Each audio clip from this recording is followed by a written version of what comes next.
Hi hello అండి, welcome to Bindu daily vlogs. ఇంకొకసారి కొత్త వంటకంతో మేము ముందుకు వచ్చేసాను. పొయ్యి మీద ఒక ప్యాన్ పెట్టుకుని దాంట్లో ఒక 2 టేబుల్ స్పూన్లు ఆయిల్ వేసి మన నెత్తలు ఎండి చేపల్లో నెత్తలు ఉంటాయి కదండి, ఆ నెత్తలు మంచిగా వేపుకోవాలి.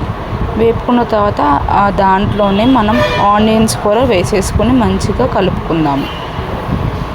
ఆ తర్వాత టమాటా ముక్కలు కూడా వేసుకుని మంచిగా కలుపుకున్న తర్వాత దాంట్లోనే ఒక టేబుల్ స్పూన్ పసుపు అండ్ ఉప్పు కూడా వేసేసుకున్నాం. తగినంత ఉప్పు వేసుకొని సరిపోద్ది, ఎందుకంటే ఉప్పు చేపలు కొంచెం మనకి ఉప్పు ఉండిద్ది కాబట్టి మనం కొంచెం చూసుకుని వేసుకుందాం జాగ్రత్తగా ఉప్పు అనేది.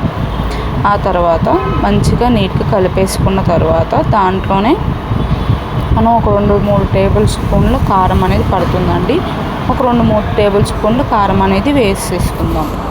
వేసుకున్న తర్వాత నీట్గా కలిపేసుకుందాం. మాకు ఒక 2-3 టేబుల్ స్పూన్స్ పడుతుందండి. నాన్ వెజ్లో కొంచెం ఎక్కువ కారం ఉంటేనే మంచిగా ఉంటుంది అన్నమాట. కలిపేసుకుంటాం రండి. కొంచెం బిజీగా ఉండటం వల్ల ఈ కొన్ని రోజుల నుంచి వీడియోస్ రావట్లేదండి. ఇప్పటి నుంచి మన వీడియోస్ అనేది కంటిన్యూగా వస్తాయి. ఇంకా కొత్త వీడియోస్తో మేము ముందుకు వచ్చేద్దాం అనుకుంటున్నాం. నెక్స్ట్ మనం దీంట్లోనే మన పచ్చి మామిడికాయ ముక్కలు వేసేసుకుందామండి. పచ్చి మామిడికాయ ముక్కలు వేసిన తర్వాత ఒక 2 గ్లాసులు నీళ్ళు పోసి మనం మూత పెట్టేసుకుని నీట్గా మంచిగా ఉడికించుకుందాం. చూసారా, మామిడికాయ నెత్తల కూర రెడీ అయిపోయిందండి.